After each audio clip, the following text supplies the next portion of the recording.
Hello everyone, today I discuss the chapter Logic and Quantifiers. Now we discuss the article number 15 Theorems. Theorems ਕੀ ਹੁੰਦੀਆਂ facts और operation ਨੂੰ use करके जो अपने ਕੋਲ रिजल्ट्स आते हैं उन्होंने थ्योरम कहते हैं। ठीक है, ਉਸ ਤੋਂ ਬਾਅਦ ਥਿਊਰਮਸ ਨੂੰ ਫਾਈਂਡ ਕਰਨ ਦੇ ਦੋ ਮੈਥਡ ਆਫ ਪ੍ਰੂਫਸ ਨੇ। ਇੱਕ ਹੁੰਦਾ ਡਾਇਰੈਕਟ ਪ੍ਰੂਫ ਅਤੇ ਨੈਕਸਟ ਹੁੰਦਾ indirect proof.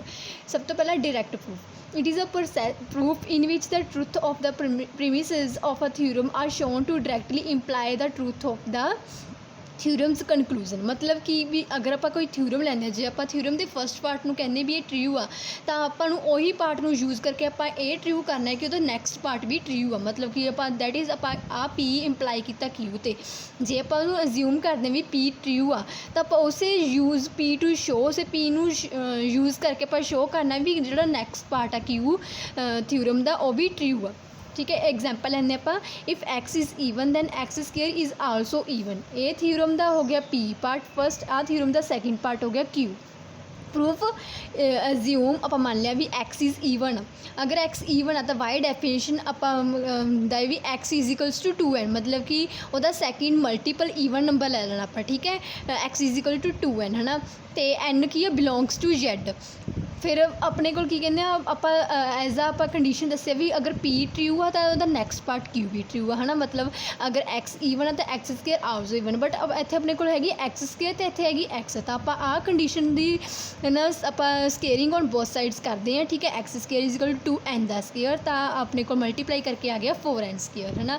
n belongs to z। अगर n z की कोई भी इंटीजर आ, अगर n इंटीजर आ n भी इंटीजर आ तो एन स्केयर भी इंटीजर होएगा। जेकर आप 3.3 मतलब कि 3 का स्केयर करता तो 9, मतलब कि वह भी इंटीजर होएगा है ना। उस तरह अगर आप 2 × 2 मतलब 4 है ना, आप इनू ओपन करते हैं तो विच जी स्केयर वाली इंटीजर है, मतलब कि ये भी इंटीजर हो गया पार्ट है, तो आप इनू एम अज्यूम कर लेंगे, एम लैट कर लेंगे। ठीक है, तो अपने को एक्स स्केयर की वैल्यू आया नहीं 2m, मतलब कि ये सैकेंड मल्टीपल नंबर ये हो गया ईवन है ना, मतलब कि एक्स स्केयर की आ गया ईवन। तो दैन बाय प्रूफ आप प्रूफ करते थे कि अगर एक्स ईवन आ तो x square is also even, hence proof. ठीक है, नैक्सट मैथड है इनडायरैक्ट मैथड। इनू आप 2 पार्ट्स डिवाइड कर देंगे। फर्स्ट पार्ट है proof by contradiction, second part है प्रूफ बाय कंट्रापोजिटिव। ठीक है, सब तो पहला की करते हैं आप प्रूफ बाय कंट्राडिक्शन।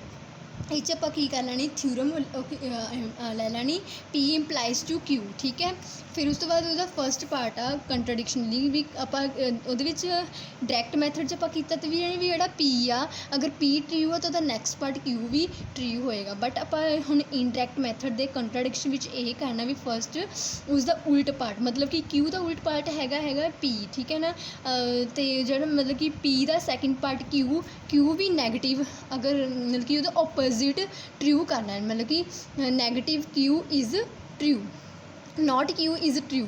फिर सैकेंड पार्ट उन्होंने सिंपलीफिकेशन किया, आप रिजल्ट ले आते कॉन्ट्राडिक्शन, मतलब उन्होंने को फैक्ट्स आ गए, मतलब कि जो आप राय दी भी ये नहीं ये हो सकता आप वापस ले लें। ठीक है, एग्जाम्पल लेंगे √2 is an rational number, by contradiction आप फाइंड करना है। ठीक है, अज्यूम √2 इज़ रेशनल, मतलब कि ना आप वही कहा ना भी ਉਹਦਾ ਜਿਹੜਾ ओपोजिट होएगा वो ट्रू होएगा, मतलब कि ਇਹਦਾ ओपोजिट की है √2 है ना। ये अपने को p पार्ट आ, ये अपने को q पार्ट आ।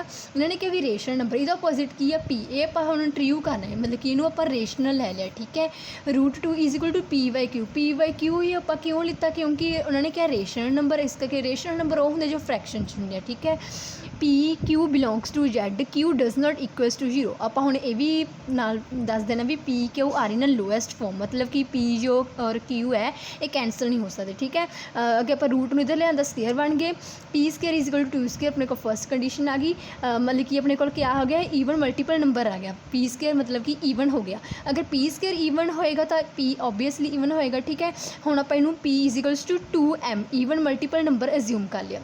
ਹੁਣ यही कंडीशन आप जाके फस्ट में पुट कर देनी, पुट करने तो बाद अपने को 2m square is equal to 2q square, इन्हों ओपन किया 4m square is equal to 2q square, 2 ਨਾਲ 2 टू द 4, ठीक है, कैंसल हो गया।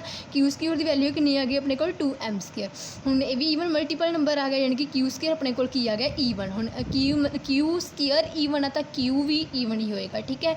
ਇੱਥੇ ਆਪਾਂ ਪੀ ਨੂੰ ਈਵਨ ਮਲਟੀਪਲ ਐਮ 'ਚ ਲੈਟ ਕੀਤਾ ਤੇ ਹੁਣ ਇੱਥੇ ਆਪਾਂ ਕਿਊ ਨੂੰ ਈਵਨ ਮਲਟੀਪਲ ਆਰ 'ਚ ਲੈਟ ਕਰ ਲਿਆ, ਠੀਕ ਹੈ। ਪੀ ਅਪੋਨ ਕਿਊ ਲਿਖ ਲਿਆ, ਪੀ ਦੀ ਵੈਲਿਊ ਲਿਖਤੀ, ਕਿਊ ਦੀ ਵੈਲਿਊ ਲਿਖਤੀ, 2 ਨਾਲ 2 ਕੈਂਸਲ ਹੋ ਗਿਆ, ਠੀਕ ਹੈ। ਇਹ ਕੀ ਹੋ ਗਿਆ, ਕੰਟਰਾਡਿਕਸ਼ਨ ਹੋ ਗਿਆ। ਮਤਲਬ ਕਿ ਆਪਾਂ ਪਹਿਲਾਂ ਕਿਹਾ ਸੀ ਵੀ ਪੀ ਬਾਈ ਕਿਊ ਆ ਲੋਐਸਟ ਫਾਰਮਸ ਆ, ਮਤਲਬ ਉਹ ਕੈਂਸਲ ਨਹੀਂ ਹੋ ਸਕਦੇ, ਬਟ ਇੱਥੇ ਕੀ ਇਹ ਕੈਂਸਲ ਹੋ ਗਏ, ਮਤਲਬ ਕਿ ਕੰਟਰਾਡਿਕਸ਼ਨ ਫੈਕਟ ਆ ਗਿਆ ਨਾ। ਮਤਲਬ ਕਿ ਆਪਾਂ ਜਿਹੜੀ ਰਾਏ ਦਿੱਤੀ ਸੀ ਵੀ √2 ਰੇਸ਼ਨਲ ਆ, ਉਹ ਆਪਾਂ ਹੁਣ ਵਾਪਿਸ ਲੈਣੇ ਕਿ ਉਹ ਰੇਸ਼ਨਲ ਨਹੀਂ, ਉਹ ਇਰੇਸ਼ਨਲ ਨੰਬਰ ਹੀ ਹੈ। That means √2 is an irrational. Proof ਹੋ ਗਿਆ। ਨੈਕਸਟ ਪਾਰਟ ਹੈਗਾ ਵੀ ਪ੍ਰੂਫ ਬਾਈ ਕੰਟਰਾ ਪੋਜ਼ਿਟਿਵ, ਠੀਕ ਹੈ। ਇਹਦੇ ਵਿੱਚ ਵੀ ਉੱਕਣੇ ਵੀ ਪੀ ਇੰਪਲਾਈਜ਼ ਕਰਨਾ ਕਿਊ 'ਤੇ ਹੈ ਨਾ। ਇਹਦਾ ਫਸਟ ਉੱਕਣੀ ਹੈ ਵੀ ਉਹਦਾ ਜਿਹੜਾ ਅਪੋਜ਼ਿਟ ਪਾਰਟ ਨਾਟ ਕਿਊ ਟਰੂ ਹੋਣਾ, ਬਟ ਸੈਕਿੰਡ ਪਾਰਟ 'ਚ ਕੀ ਹੈ ਵੀ ਜਿਹੜਾ ਉਹਦਾ ਵੀ ਅਪੋਜ਼ਿਟ ਪਾਰਟ ਮਤਲਬ ਕਿ ਪੀ ਉਹ ਵੀ ਨਾਟ ਪੀ, ਉਹ ਵੀ ਨਾਟ ਪੀ ਵੀ ਕੀ ਹੋਏਗਾ, ਟਰੂ ਹੋਏਗਾ, ਠੀਕ ਹੈ। एग्जाम्पल ਲੈਂਦੇ ਆ, if a and b are consecutive integers then their sum will be odd, ठीक है। ਵੀ ਨੇ ਜੇਕਰ ए ਤੇ बी ਕੰਸੈਕਟਿਵ ਇੰਟੀਜ਼ਰ ਨੇ ਤਾਂ ਜਿਹੜਾ ਉਹਨਾਂ ਦਾ ਸਮ ਹੋਏਗਾ ਔਡ ਹੋਏਗਾ। ਆਹ ਵਾਲਾ ਦੈਨ ਤੋਂ ਪਹਿਲਾ ਵਾਲਾ ਪਾਰਟ ਕੀ ਆਪਣੇ ਕੋਲ ਪੀ ਦੈਨ ਤੋਂ ਨੈਕਸਟ ਵਾਲਾ ਪਾਰਟ ਆਪਣੇ ਕੋਲ ਹੈਗਾ ਕਿਊ, ਠੀਕ ਹੈ। ਆਪਾਂ ਐਜ਼ਿਊਮ ਕੀਤਾ ਹੈ A+B ਇਜ਼ ਨੋਟ ਅ ਔਡ, ਅਗਰ ਇਹ ਔਡ ਆ ਜਿਹੜਾ ਉਹਦਾ ਅਪੋਜ਼ਿਟ ਪਾਰਟ ਨੋਟ ਪੀ ਨਾ ਨਹੀਂ ਹੋਏਗਾ, ਉਹ ਆਪਾਂ ਟਰੂ ਕਰਨਾ, ਠੀਕ ਹੈ। ਐਜ਼ਿਊਮ ਉਹਨਾਂ ਨੇ ਕਿਹਾ ਤਾਂ ਵੀ ਆਹ ਸਮ ਕਿਊ ਵਾਲਾ ਸਮ ਜਿਹੜਾ ਔਡ ਹੋਏਗਾ ਤਾਂ ਆਪਾਂ ਉਹਦਾ ਓਪੋਜ਼ਿਟ ਕਰ ਦੇਣਾ ਵੀ ਐਜ਼ਿਊਮ A+B is not a odd ਨਹੀਂ ਹੈਗਾ। So by definition there exist no integer q belongs to Z such that ਵੀ ਜਿਹੜਾ ਕੇ ਆ ਉਹ ਕਿਸੇ ਵੀ ਇੰਟੀਜਰ 'ਚ ਐਗਜ਼ਿਸਟ ਨਹੀਂ ਕਰੇਗਾ। ਮਤਲਬ ਕਿ A+B = 2k+1, ਜਿਵੇਂ ਉੱਧਰ ਆਪਾਂ ਮਲਟੀਪਲ ਈਵਨ ਮਲਟੀਪਲ ਨੰਬਰ ਲੈਂਦੇ ਤਾਂ ਇੱਕ ਨਹੀਂ, ਇੱਥੇ 2k+1।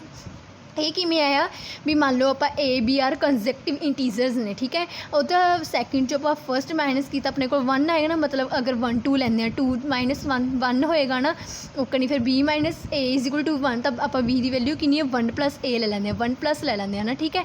ਐਜ਼ ਇਟ ਇਜ਼ ਆਪਾਂ ਇੱਥੇ ਲੈ ਲਿਆ 1+। ਅਤੇ ਹੁਣ 2k ਨੂੰ ਆਪਾਂ k+k ਲਿਖ ਸਕਦੇ ਨਾ, k+k+1, ਠੀਕ ਹੈ। ਹੁਣ ਇਹਨੂੰ ਆਪਾਂ ਅਲੱਗ ਕਰ ਲਿਆ, ਪਾਰਟਸ 'ਚ ਲੈ ਲਿਆ, ਮਤਲਬ ਕਿ A ਦੀ ਵੈਲਿਊ ਆ ਗਈ, ਆ ਆਪਣੇ ਕੋਲ B ਦੀ ਵੈਲਿਊ ਆ ਗਈ, ਹੈ ਨਾ। ਅਤੇ ਇੱਥੇ ਕਿਹਾ ਤੀ ਵੀ A+B ਨੋਟ ਆ ਔਡ, ਮਤਲਬ ਕਿ ਜੇਕਰ ਔਡ ਨਹੀਂ ਹੈਗਾ ਤਾਂ ਕਿਸੇ ਵੀ ਇੰਟੀਜਰ ਵਿੱਚ ਐਗਜ਼ਿਸਟ ਨਹੀਂ ਕਰੇਗਾ। ਮਤਲਬ ਕਿ ਆਹ ਕੰਡੀਸ਼ਨ ਐਗਜ਼ਿਸਟ ਨਹੀਂ ਕਰਦੀ ਤਾਂ ਫਿਰ ਓਬਵੀਅਸਲੀ ਇਹ ਕੰਡੀਸ਼ਨ ਵੀ ਐਗਜ਼ਿਸਟ ਨਹੀਂ ਕਰੇਗੀ। A and B are not consecutive, ਤਾਂ ਆਪਾਂ A+B ਇਜ਼ ਨੋਟ ਆ ਔਡ, ਅਗਰ ਉਹ ਔਡ ਨਹੀਂ ਹੈਗੇ ਤਾਂ A and B ਕੰਸੈਕਟਿਵ ਵੀ ਨਹੀਂ ਹੈਗੇ। ਮਤਲਬ if A and B are consecutive integer then their sum will be odd, ਮਤਲਬ ਕਿ ਇਹ ਜੋ ਥਿਊਰਮ ਆ ਬਿਲਕੁਲ ਟਰੂ ਆ। Thank you.